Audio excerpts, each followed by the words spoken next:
Hello everyone! Welcome po muli sa Araw-Araw Pagpapala broadcast. So ako po muli ang iyong lingkod, Pastor Charlie Dakutanan, ang makasama niyo sa oras na ito upang mag-aral ng salita ng Diyos. So sa lahat po ng mga naka-tune in sa oras na ito, so pagpalain kayong lahat ng Panginoon. So sumandali muna tayong yumuko at manalangin. Lord, thank you this moment, Lord, sa aming pag-aaral muli yung salita. Thank you for this great opportunity and great privilege, Lord, na muli kaming makapakinig ng pagpapala ng salita. Salamat po. I-bless na rin po lahat na naka-tune in sa oras na ito, Panginoon. All honor, glory, power belongs to you in Jesus' name. Amen. Amen. Purihin ng Diyos. So sa oras na ito ay pag-aralan po natin yung foundation verse ng ating araw-araw na pagpapala. Hallelujah. So found in book of Psalm 68, verse 19. So pag-aralan natin ang nilalaman ng ating foundation verse ng ating broadcast ng araw-araw ng pagpapala. So sabi diyan, Psalm 68 verse 19, Blessed be the Lord who daily loads us with benefits, the God of our salvation. Tagalogin natin, purihin ang Panginoon, ang Diyos nating nagliligtas, dinadala araw-araw ang pasanin nating hawak. Lord, thank you once again sa mga salita naming pagbubulay-bulayan. Mangusap ka about sa amin, Lord. Hallelujah. Holy Spirit, thank you.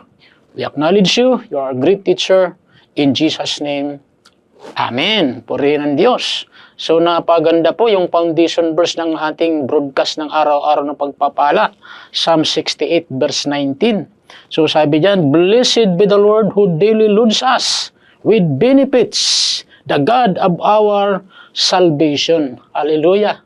So there are so many benefits sa ating Panginoon. Hallelujah. Araw-araw tayo po ay niluludan ng mga blessing. Purihin ang Diyos. So I would like to share to you this sa araw na ito, pinamagatan po natin, The God who daily bears our burdens. Or Tagalog, ang Diyos na nagdadala ng ating mga pasanin. Hallelujah. So purihin ang Diyos. So yan po ang ating Panginoon. So sa ating simpleng introduction and book of Psalm 68 verse 19 is a profound verse. Hallelujah. So profound verse that highlights God's faithfulness and His role as a provider and sustainer in our lives. So purihin ang Diyos. So yun po yung book of Psalms. Isang malalim o makapangyarihang talata na nagtatampok ng katapatan ng Diyos sa kanyang at sa kanyang papel bilang tagapagbigay at tagapangalaga sa ating mga buhay. Purihin ng Diyos, napaganda po ang book of Psalms na ito. 68 verse 19, yung foundation verse ng ating programa ng araw-araw ng pagpapala. So take note, this verse serves as a reminder that God is not only aware of our struggles, but actively carries our burdens each day.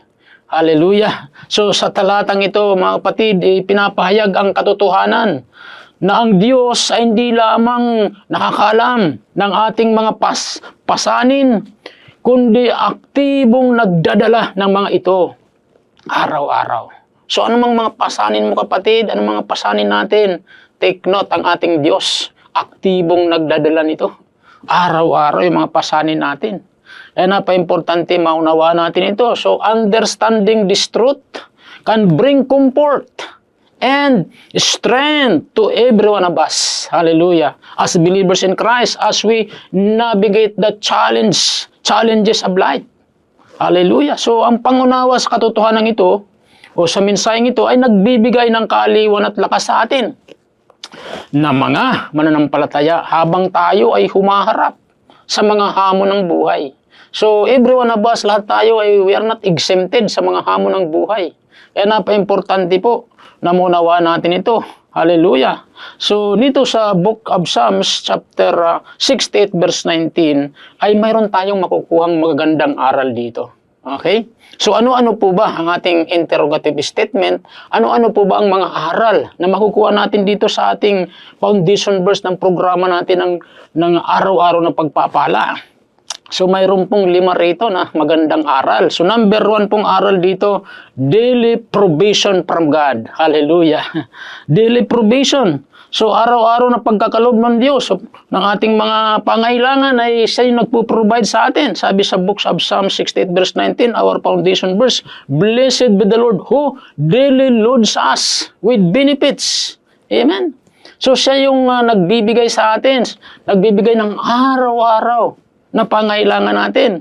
So siya nagpo-provide sa atin.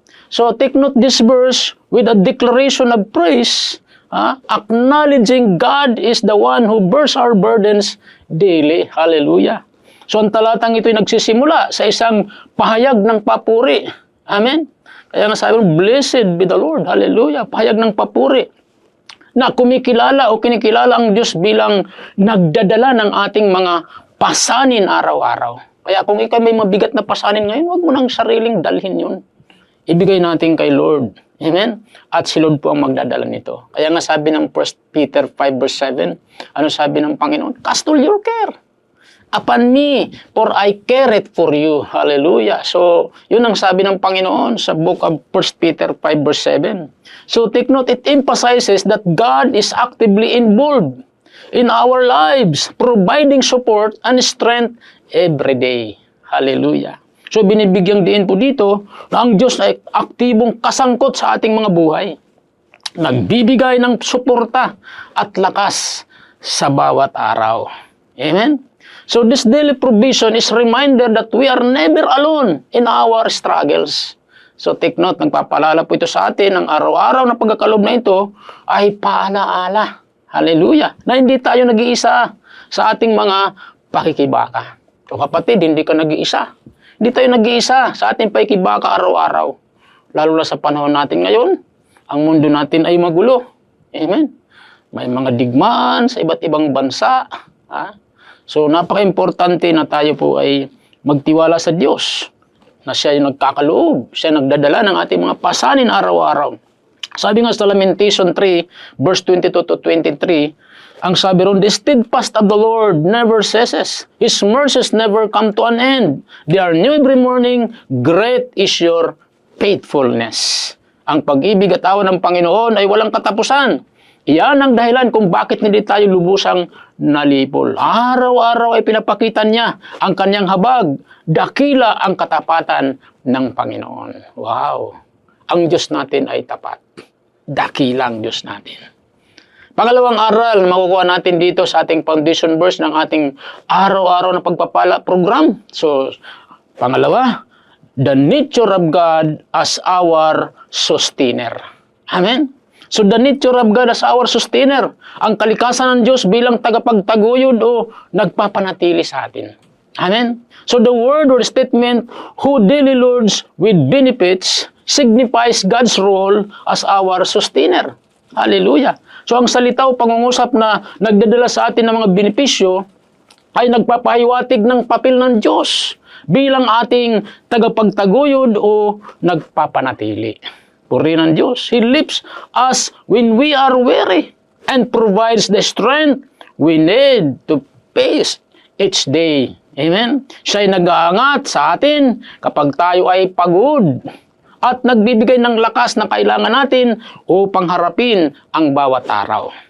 So take note, this reflects God's character as a loving father who cares for his children and desires to support them in their times of need. So ito po yung nagpapakita ng karakter ng Diyos bilang isang mapagmahal na ama, nagmamalasakit sa kanyang mga anak at nagnanais na suportahan sila sa kanilang mga araw o sa mga oras ng pangailangan. So sabi nga po ng Book of Isaiah, chapter 41 verse 10, "Fear not, for I am with you," sabi ng Lord. Sabi niya, "Be not be dismayed, for I am your God. I will strengthen you. I will help you. I will uphold you with my righteous right hand." Purihin ang Diyos. So wag kang mangamba dahil ako ang Diyos mo, palalakasin kita, tutulungan, iingatan kita sa pamagitan ng aking kapangyarihan na siya ring makapagliligtas sa inyo. So yun po ang Panginoon natin. Amen? So, purihin ng Diyos. So, napaganda po ang aral dito po sa ating foundation verse ng ating araw-araw na pagpapala program. Amen? So, ano po yung unang-una na aral dito? So, ang unang-una po, daily provision from our God. Amen? At ang pangalawa po mga kapatid, the nature of God as our sustainer. Amen? So, dyan lang po muna tayo. May tatlo pa po tayong natitira na aral dito sa ating foundation verse ng ating program ng araw-araw na pagpapala. Purihin ang Diyos. So, purihin ang Panginoon. So, sa oras na ito, kapatid, ano man ang sitwasyon mo, ano ang pangailangan mo, tandaan mo, ang Diyos natin, ang nagkakaloob ng lahat nating pangailangan. Dinadala niya araw-araw yung ating mga pasanin. At napakaraming benefits mula kay Lord. Siyempre, pag kinilala natin si Lord, tinanggap natin siya bilang Lord and Savior ng buhay natin. Amen? Taas lang natin ating dalawang kamay. Kilalanin natin si Lord na nagbibigay ng mga benepisyo sa ating buhay. Sabayan natin maiksing prayer na ito. Sabihin natin, Panginoong Diyos na makapangyarihan sa lahat, lumalapit ako sa iyo, nagpapakumbaba sa iyong harapan, humihingi ako ng tawad sa lahat ng mga nagawa kong kasalanan. Linisin niyo po ako ng banal na dugo at binubuksan ko ngayon aking puso. Tinatanggap kita, Jesus, bilang aking Panginoon at tagapagligtas. Isulat niyo po aking pangalan sa aklat ng buhay.